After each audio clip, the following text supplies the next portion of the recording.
Oxygen के योग या ह्रास के आधार पर निम्न पदों की व्याख्या कीजिए।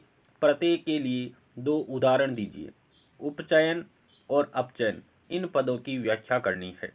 देखिए उपचयन, इसको ऑक्सीकरण भी कहते हैं। उपचयन का दूसरा नाम क्या हो जाएगा? ऑक्सीकरण। वह अभिक्रिया जिसमें किसी पदार्थ में ऑक्सीजन का योग होता है, जिसमें ऑक्सीजन जुड़ती है अर्थात ऑक्सीजन की वृद्धि होती है, उसे या तो उपचयन या ऑक्सीकरण अभिक्रिया कहते हैं। ऑक्सीकरण या उपचयन का उदाहरण क्या है? 2Cu plus O2, 2CuO, copper oxide का निर्माण होता है अर्थात यहाँ पर कॉपर के साथ ऑक्सीजन जुड़ रही है और जहाँ पर ऑक्सीजन जुड़ती है उस अभिक्रिया को ऑक्सीकरण अभिक्रिया कहते हैं। तो कॉपर ऑक्साइड का निर्माण हो रहा है और कॉपर ऑक्साइड का रंग कैसा होता है? काला रंग होता है। इसी प्रकार carbon plus O2, CO2, carbon dioxide का निर्माण हो रहा है। तो कार्बन के साथ जब ऑक्सीजन जुड़ती है तो कार्बन का ऑक्सीकरण होता है और कार्बन डाइऑक्साइड का निर्माण होता है।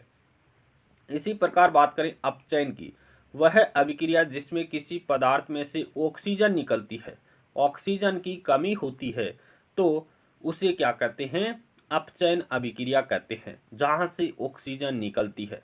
देखिए कॉपर ऑक्साइड हाइड्रोजन के साथ क्रिया करके, जब कॉपर ऑक्साइड हाइड्रोजन के साथ ताप देते हैं तो कॉपर प्लस H2O का निर्माण होता है। यहाँ पर क्या हो रहा है? कॉपर से ऑक्सीजन हट रही है। देखिए कॉपर ऑक्साइड से कॉपर का निर्माण हो रहा है, तो कॉपर ऑक्साइड से कॉपर ऑक्सीजन हट रही है, तो ये अभिक्रिया कौन सी हो जाएगी? अपचयन अभिक्रिया, क्योंकि जहाँ पर ऑक्सीजन निकलती है उस अभिक्रिया को अपचयन अभिक्रिया कहते हैं। यहाँ पर देखिए ZnO, जिंक ऑक्साइड कार्बन के साथ क्रिया करके जिंक और कार्बन मोनोऑक्साइड का निर्माण करता है। तो जिंक ऑक्साइड से जिंक प्राप्त हो रहा है अर्थात यहाँ से जिंक ऑक्साइड से ऑक्सीजन निकल रही है। ऑक्सीजन निकलने को ही क्या कहते हैं? अपचयन कहते हैं। तो यहाँ पर किसका अपचयन हो रहा है? ZnO, जिंक ऑक्साइड का अपचयन हो रहा है। जिंक ऑक्साइड ZnO कार्बन के साथ अपचयित होकर के जिंक धातु प्लस कार्बन मोनोऑक्साइड गैस से निकलती है।